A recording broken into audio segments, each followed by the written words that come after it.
राधे राधे। जय श्री कृष्ण। हाँ, मैं आपको फिर से अपने गोपाल जी के चरणों में इस चैनल के माध्यम से एक बहुत ही मनमोहक भगवान श्री कृष्ण की भक्तिमय कथा आपके लिए लेकर आया हूँ। चलिए कथा में चलते हैं। देखिए, अगर आप मथुरा वृंदावन में रहते हैं, चाहे मथुरा वृंदावन में आप कभी गए हैं, तो वहाँ पर एक नंद गांव है जहाँ भगवान श्री कृष्ण अपने बहुत सी समय व्यतीत किए। उस गांव में एक युवक रहते थे, उनका नाम था ध्रुव। ध्रुव भगवान का परम भक्त थे और श्री कृष्णमयी भक्ति का रोज चिंतन करते थे। पर एक ही उनको दुख था कि उनके जीवन में उलझनों में वह फंसे हुए थे, उस उलझन से निकलना चाहते थे। वह उनके पास धन की भी कमी नहीं थी, पर उनके मन में शांति नहीं थी। परिवार भी बड़ा था, परिवार का भी पालन पोषण वह सही दिशा से कर रहे थे, पर उनके मन में उलझने इतनी ज्यादा बढ़ गई थी कि वह सही भक्ति उन्हें प्राप्त नहीं हो रहा था।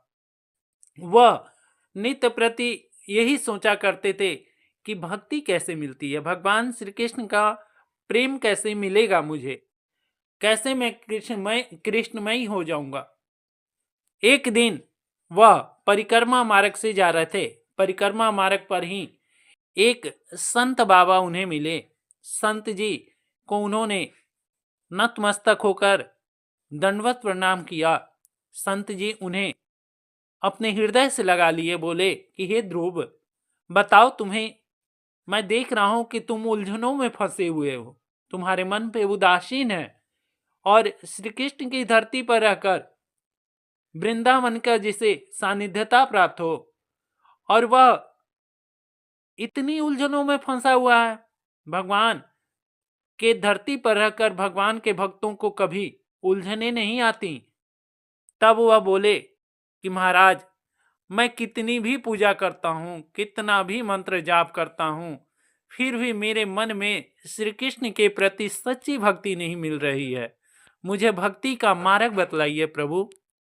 तब वह संत जी बोले कि इसमें कौन सी बड़ी बात है, तुम ऐसा करो कि कल यमुना जी के तट पर जाओ, सुबह का बेला हो, और यमुना जी में स्नान करना, तुम्हें श्री कृष्ण की भक्ति प्राप्त होगी। इस बात को सुनकर ध्रुव वहां से उल्टे पैर अपने गांव की तरफ लौट गए, नंदगांव में। दूसरे दिन फिर से सुबह उठे, अपना क्रियाक्रम जो भी करना था वह किए, और वस्त्र लेकर यमुना जी के तट की ओर चल दिए। जब यमुना जी के तट पर पहुंचे, केसी घाट पर, तब केसी घाट पर वह वस्त्र रखकर और यमुना जी को आदर सहित प्रणाम करके यमुना जी से बोले कि हे यमुना जी, आज संत जी ने मुझे कहा है कि श्री कृष्ण की भक्ति आपसे प्राप्त होगी, तो मैं आया हूं। हे यमुना मैया, मुझे श्री कृष्ण की भक्ति दीजिए। और यह कहकर वह यमुना जी में कमर तक के पानी में उतर गए। जब कमर तक के पानी में उतरे तो उन्हें क्या दिखाई दिया कि थोड़ा सा एक हाथ आगे उन्हें श्री कृष्ण जी बुला रहे हैं, और वह इतना तन्मय हो गया कि उन्हें कब वह डूबने वाले पानी में पहुंच गए उन्हें कुछ पता ही नहीं लगा। उनका एक पैर नीचे गया और वह सीधे यमुना जी के पानी के अंदर प्रवेश कर गए, और उन्हें अथाह पानी में पहुंच गए, और वह बहुत जोर जोर से चिल्लाने लगे कि हे श्री कृष्ण बचाओ, हे श्री कृष्ण बचाओ।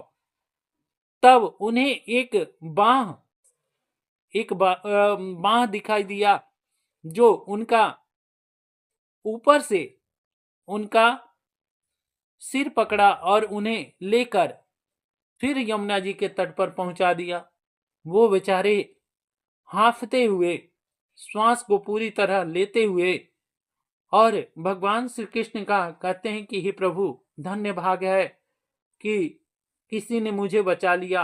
जब उन्होंने आंख खोला तो देखा कि वहां पर एक ग्वाला थे और कहते हैं, अरे भैया आपको डूबना इतना प्यारा है, आपको जब तैरना नहीं आता तो यमुना जी में इतना गहरे पानी में क्यों उतरे?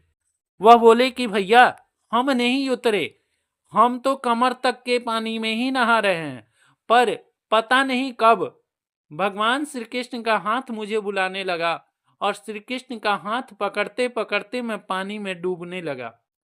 और इस तरह वह जब बता रहे थे तब तक वो ग्वाला हंसने लगे। कहते हैं कि अरे पहले अपने जान को देखिए, श्री कृष्ण तो अपने आप प्राप्त हो जाएंगे। तब वह बोले कि ठीक है। और इस तरह करके बेचारे अभी अपने आप को संभाल ही रहे थे कि वह ग्वाला वहां से आच्छादित हो गए, यानी कि वहां से आलोप हो गए। जब वो आलोप हो गए तब यह देखने लगे इधर उधर कि आखिर वो ग्वाला गया कहाँ।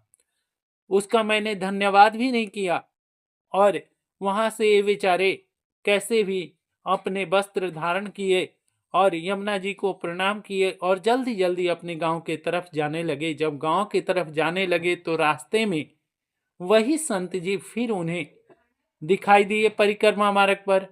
वह जाकर सीधे संत जी के चरणों में गिर पड़े। कहते हैं कि हे प्रभु, आज मेरा धन्य भाग था कि आप तो मुझे भेजे थे श्री कृष्ण की भक्ति प्राप्ति कराने के लिए, आज तो मुझे यमराज से ही प्राप्ति हो जाती। वो बोले संत जी कि क्या हुआ? तो कहते हैं कि अरे क्या बताऊं,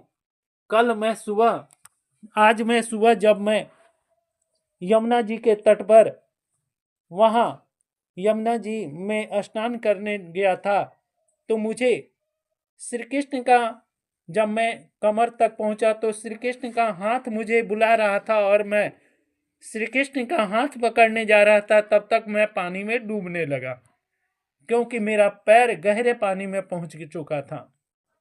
और कब मैं पानी में डूबने लगा ये मुझे नहीं प्राप्त हुआ, मुझे नहीं मालूम हुआ। और एक ग्वाला ने आकर मुझे बखूबी बचा लिया। तब जाकर मैं आज बहुत भाग्य से आज बच के आपके पास आया हूं यही बात बताने। संत जी मुस्कुराए, बोले कि हे ध्रुव, अच्छा ये बताओ कि जब तुम पानी के भीतर थे तुम्हें सबसे ज्यादा किस चीज की जरूरत थी? ध्रुव ध्रुव तुरंत बोल चुके कि केवल मुझे ये प्राप्त करना था कि सांस कैसे मेरा आए और कैसे मैं पानी से बाहर निकलूं। संत जी मुस्कुराए, बस ध्रुव, जिस दिन तुम्हें श्री कृष्ण का नाम इसी तरह उनका तन्मय तुम्हें प्राप्त होगा, यानी कि जिस दिन तुम्हें सब उलझनों से हटकर और श्री कृष्ण की ही तुम्हें चाह होने लगेगी, तब तुम्हें सच्ची भक्ति प्राप्त होगी। तब वह ध्रुव बोले कि हे संत जी, मैं आपकी बात का अभी भी पूरी तरह समझ नहीं पाया। तब वो बोले कि पुत्र, जिस तरह तुम्हें सांस की जरूरत है उसी तरह तुम्हें कृष्ण की भी जरूरत है। और अगर तुम सब चीज कार्य करते हुए, अपने परिवार में रहते हुए, अपने गृहस्थ आश्रम का पालन करते हुए, और जब तुम भगवान को अपना मानकर उन्हीं पर सब कुछ छोड़कर और तन्मय हो जाओगे श्री कृष्ण के चरणों में, तब तुम्हें सच्ची भक्ति प्राप्त होगी। ध्रुव यह घटना से अपने मन में असली जैसे उन्हें कोई पारदर्शी का भगवान का सानिध्यता प्राप्त किया हो, वैसे उनके मन में शांति महसूस हुआ। और इस घटना से उनके मन में बहुत ही शांति मिला। अगली सुबह जब वो जागने लगे, तब जब वह सुबह सुबह उठते थे तो जय श्री कृष्ण जय श्री कृष्ण राधे राधे करते हुए उठते थे। गायों को जब चारा देते थे तो गोविंद नाम का जाप करते थे, राधा नाम का जाप करने लगे। भोजन करते थे तो कृष्ण अर्पण कहते थे। रात को सोते समय भगवान के लिए कृतज्ञता को प्रकट करते थे। भगवान के प्रति प्रेम को प्रकट करते थे कि हे प्रभु, धन्य भाग है कि जो आपने मुझे यमुना जी और वृंदावन, मथुरा और नंदगांव का वास कराया है। मेरे जैसा भाग्य किसका होगा कि जो अपनी धरती पर आपने अपने साथ हमें रखा है। हे प्रभु, अब मुझे कोई भी चीज का गलानी नहीं है। आपकी भक्ति ही मेरा सब कुछ है। मेरे परिवार का पालन पोषण भी आप ही कीजिए, यही मेरी मनोकामना है। और ध्रुव मुस्कुराते हुए अब श्री कृष्ण को जैसे लगता था कि वह सामने उनसे बैठकर बातें कर रहे हैं। और इस तरह उन्हें देखते देखते एक दिन और संत जी उन्हें आए और पूछे कि हे पुत्र, क्या तुम्हें अभी भी भक्ति प्राप्त नहीं हुई? वह बोले कि नहीं संत जी, जो आपने मार्ग बतलाया था उस मार्ग पर चलकर वाकई मुझे भगवान श्री कृष्ण की भक्ति प्राप्त हो गई। और अब मैं किसी भी चीज से चिंतित नहीं रहता हूँ, क्योंकि सब चीज मेरे कर्ता धर्ता भगवान श्री कृष्ण हैं। राधे राधे, जय श्री कृष्ण। यह कथा आपको कैसे लगी आप कमेंट बॉक्स में जरूर बताइएगा। और आप भी भगवान श्री कृष्ण में तन्मय हो जाइए, आपको भी श्री कृष्ण की भक्ति प्राप्त होगी।